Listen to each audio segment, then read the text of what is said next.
Nakatanggap ng social pension mula sa Department of Social Welfare and Development o DSWD ang karagdagang 41 indigent senior citizens sa San Marcelino, Zambales. Ayon kay San Marcelino Municipal Social Welfare and Development Officer Sara Soria, ang mga beneficiary ay tumanggap ng 6,000 pesos bilang kabuuang pensyon ngayong taon. Alinsunod ito sa Republic Act 9994 o Expanded Senior Citizens Act of 2010.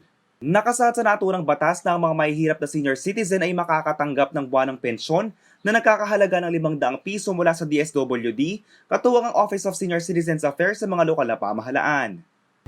Samantala, nasa 100 miyembro ng Bataan Provincial Council for the Welfare of Children ang nakilahok sa isang webinar patungkol sa child labor.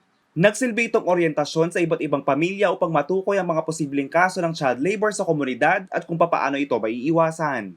Kasama sa mga napag-usapan ng Republic Act 9231 o ang Act Providing for the Elimination of the Worst Forms of Child Labor and Affording Stronger Protection for the Working Child. Layo ng webinar na maiparating ang kamalayan at pagbigay ng malawak na pag-unawa sa child labor at ang kaibahan nito sa child work. Kahit umano panahon ng pandemya ay tumataas pa din ang kaso ng child labor at mga abuso sa kanya-kanyang pamamahay. Sa ibang balita, nasa higit kumulang 147 na kabataang katutubo ang kasalukuyang naka-enroll at libing nakakapag-aral sa kolehiyo sa Nueva Ecija University of Science and Technology o NEUST. Nakatutok umano ang NEUST Center for Indigenous Peoples Education sa pagtulong at pagbibigay ng mga pangangailangan ng mga mag-aaral gaya ng gadgets at internet connection.